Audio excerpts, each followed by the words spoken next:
जय श्री राम। सत्य धर्म के प्रतीक महाराज हरिश्चंद्र की जय हो।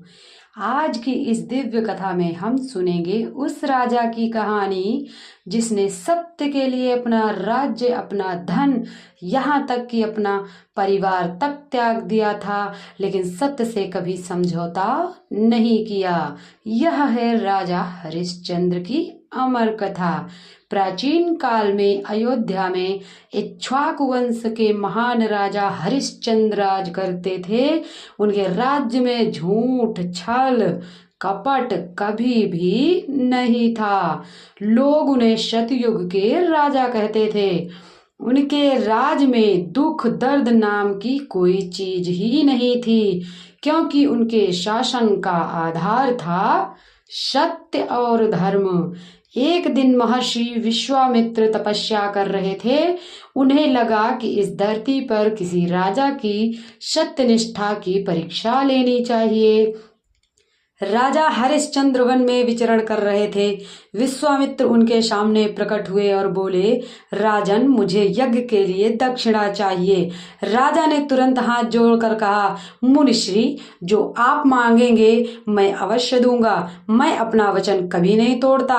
रानी सैव्या ने भी सहमति दी। विश्वामित्र ने मुस्कुराकर कहा, तो राजन, मुझे आपकी सारी संपत्ति और पूरा राज्य चाहिए। राजा चौंके, लेकिन सत्य के मार्ग से पीछे नहीं हटे। क्षण भर में उन्होंने सिंहासन छोड़ दिया, मुकुट त्याग दिया और मुनि को अपना राज्य सौंप दिया। राजा, रानी, पुत्र तीनों वन की ओर निकल पड़े। जंगल में चलते चलते संध्या हो गई। अब राजा का परिवार भूखा प्यासा था, लेकिन उन्होंने किसी से कुछ नहीं मांगना उचित नहीं समझा, क्योंकि वे विनम्र और सत्यनिष्ठ थे।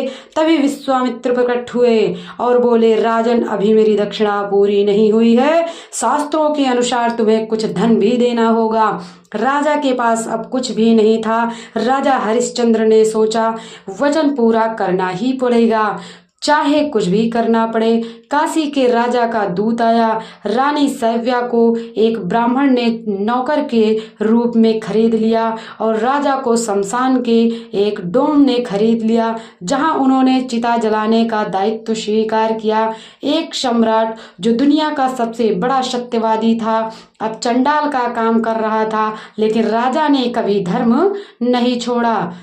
एक दिन रानी जंगल में लकड़ियां चुन रही थी, तभी उनके छोटे पुत्र रोहिताश्व को सर्प ने काट लिया। वह वहीं गिर पड़ा और प्राण त्याग दिए। रानी बिलख बिलख कर रोने लगी। उन्होंने अपने मृत पुत्र को गोद में उठाया और भागते भागते शमशान पहुंची। वहां शमशान का पहरेदार खड़ा था। वह और कोई नहीं था, स्वयं राजा हरिश्चंद्र ही थे। रानी ने कहा, स्वामी, हमारे पुत्र को चिता दीजिए। राजा ने आंसू रोकते हुए कहा, शमशान के नियम के अनुसार शुल्क देना होगा। रानी बोली, मेरे पास देने को कुछ नहीं है।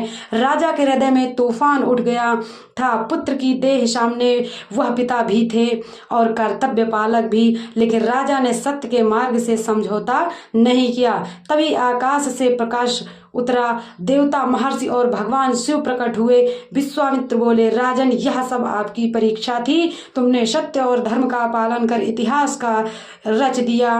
भगवान शिव ने आशीर्वाद दिया, तुम्हारे पुत्र को मैं जीवन देता हूँ। रोहिताश्व जीवित हो गया। रानी अपने पुत्र को गले लगाकर रो पड़ी। राजा के मुख पर तेज चमक उठा। देवताओं ने कहा, राजन, सत्य का पालन करने वाला कभी हार नहीं सकता। अयोध्या वापस जाओ और धर्म पूर्वक राज्य करो। राजा हरिश्चंद्र को उनका राज्य लौटा दिया गया।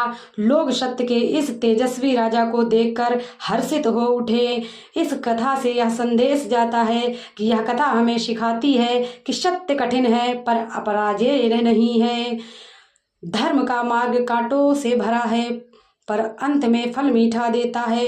अपने वचन का पालन करना ही सच्ची महानता है। सत्य के प्रतीक राजा हरिश्चंद्र की जय हो।